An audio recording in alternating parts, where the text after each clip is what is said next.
Je suis pas dit, ok, là, aujourd'hui c'est le grand soir, c'est le premier, on va faire comme dans les pornos. Non, je savais déjà que le porno c'était un film. C'est parce que je regarde Batman ou les Avengers que je vais me croire en super-héros tous les jours, quoi. Qu'est-ce que l'orgasme pour toi avec tes mots? Bon, déjà, il y a plusieurs orgasmes, donc en vrai, la question, elle est difficile à répondre. Il y a l'orgasme physique, physiologique, qui est souvent associé à l'éjaculation, qu'il soit masculin ou féminin. Mais il y a pour moi l'autre orgasme qui est celui du ressenti, celui de l'extase. C'est vraiment un volcan d'émotions et de plaisir. Des fois, ça peut être genre grave un feu d'artifice, un truc genre de ouf. C'est le pic de plaisir qu'on peut parfois ressentir lorsqu'on est bien stimulé. Et des fois, c'est juste un petit truc avec des hormones de ouf qui détendent. Globalement, ça fait du bien. À quel âge penses-tu avoir compris ce qu'était un orgasme et as-tu eu ton premier orgasme? Très tard, j'ai eu aucune éducation concernant la sexualité. Je me suis moi-même pas explorée et donc j'ai découvert l'orgasme à 32 ans. Mon premier orgasme, je m'en souviens bien, j'avais 15 ans. C'était avec un de mes premiers copains. C'était grave cool. Et sinon, est-ce que tu as déjà simulé? Alors on va dire que j'ai déjà simulé, mais parce qu'en fait c'était pas voulu, c'est que je ne savais pas ce que c'était un orgasme. Et j'ai découvert il y a pas si longtemps que ça en fait ce que c'était un vrai orgasme. Je dirais pas que j'ai déjà simulé un orgasme. Globalement, j'ai pas trop de problème à dire genre...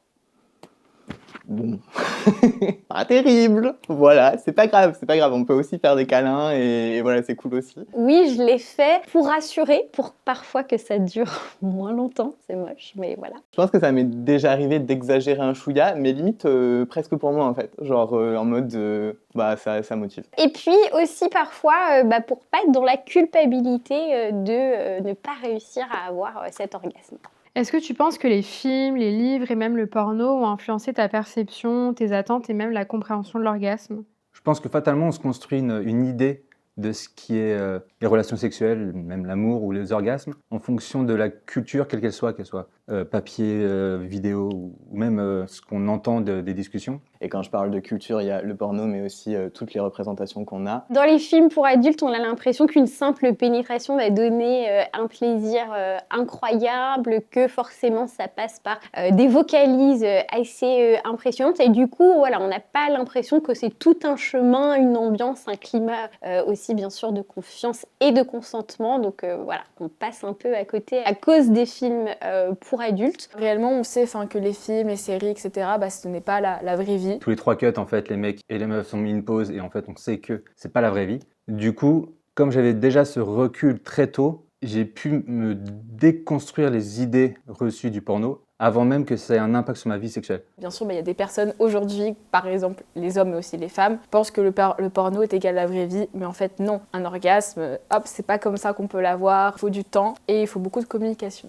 Enfin, je me suis pas dit, ok, là, aujourd'hui c'est le grand soir, c'est le premier, on va faire comme dans les pornos. Non, je savais déjà que le porno c'était un film. C'est parce que je regarde Batman ou les Avengers que je vais me croire en super-héros tous les jours, quoi. Globalement, c'est beaucoup en plus cis hétéro, donc beaucoup des rapports en mode préliminaire, pénétration et le mec qui jouit et c'est fini. Bon, ça fait du bien, je pense, de sortir de ça. Je pense que quand on a suffisamment de recul, on peut prendre ce qu'il y a à prendre dans les films, et pas seulement les films, dans les écrits, dans les photos, dans ce que les amis nous racontent, parce que c'est pareil, les amis, ce qu'ils nous racontent, c'est ce qu'ils veulent bien nous raconter, mais dans la vraie vie, on sait que c'est pas exactement ce qu'on veut bien nous dire. Et est-ce que tu trouves qu'il y a une pression déjà dans la société et même dans les relations, dans un couple vis-à-vis de l'orgasme? Alors pour moi oui, il y a une pression sur l'orgasme parce qu'en fait tout le monde se met la pression, il faut absolument que la femme ou l'homme, mais là je vais quand même parler en tant que femme, on doit avoir l'orgasme parce que pour eux l'orgasme est égal à plaisir. Mais en fait non, on n'est pas obligé de tout le temps jouir pour avoir du plaisir. Et justement moi c'est un truc que j'essaie de grave déconstruire en mode au final c'est le moment qu'on passe ensemble qui compte et franchement il y a des moments que je me souviens et qui étaient trop bien où j'ai grave kiffé et j'ai pas eu d'orgasme mais c'est pas grave en fait. Oui, moi j'ai ressenti cette pression. On nous explique pas aussi que ça peut ne pas arriver, donc on se sent presque marginal de pas avoir cet orgasme. Donc voilà, à défaut de trouver son chemin, on fait semblant de l'avoir. Pour moi, globalement, il reste cette idée de performance, de pression, comme quoi il faut réussir soit nous-mêmes à jouir, soit à faire jouir l'autre, alors qu'en vrai, il suffit juste d'en discuter, de passer juste du bon moment. S'il y a un orgasme, c'est cool. S'il y en a pas, tant qu'on kiffe, genre, c'est le plus important. Est-ce qu'il y a une idée reçue ou quelque chose qu'on t'a toujours dit ou que tu as toujours entendu que tu aimerais casser et sur lequel tu pas forcément d'accord? Le truc que j'entendais quand j'étais jeune, c'était en mode, il y a des meufs clitoridiennes, des meufs vaginales, ça genre, please, est-ce qu'on peut arrêter?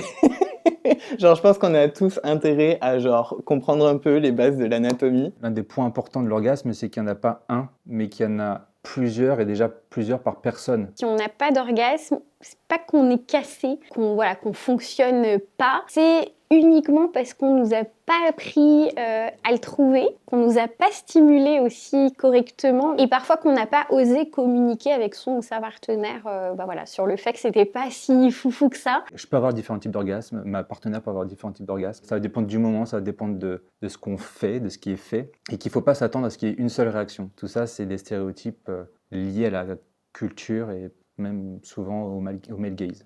Et enfin, si tu devais donner un conseil pour mieux découvrir sa sexualité, son corps, ce serait quoi? Pour moi, le conseil numéro 1, c'est prendre du temps avec soi-même. Pratiquer. Ça serait la masturbation. D'abord découvrir son corps d'abord avant de vouloir être avec quelqu'un et déjà savoir nous nos attentes et ce qu'on aime. Rien que ça permet de prendre confiance en soi. Ça permet de découvrir de nouvelles pratiques aussi à intégrer dans une sexualité à deux ou à plusieurs potentiellement. Ça, c'est important de pouvoir savoir ce qu'on veut. Et pour savoir ce qu'on veut, il faut savoir ce qu'on vit et ce qu'on peut vivre.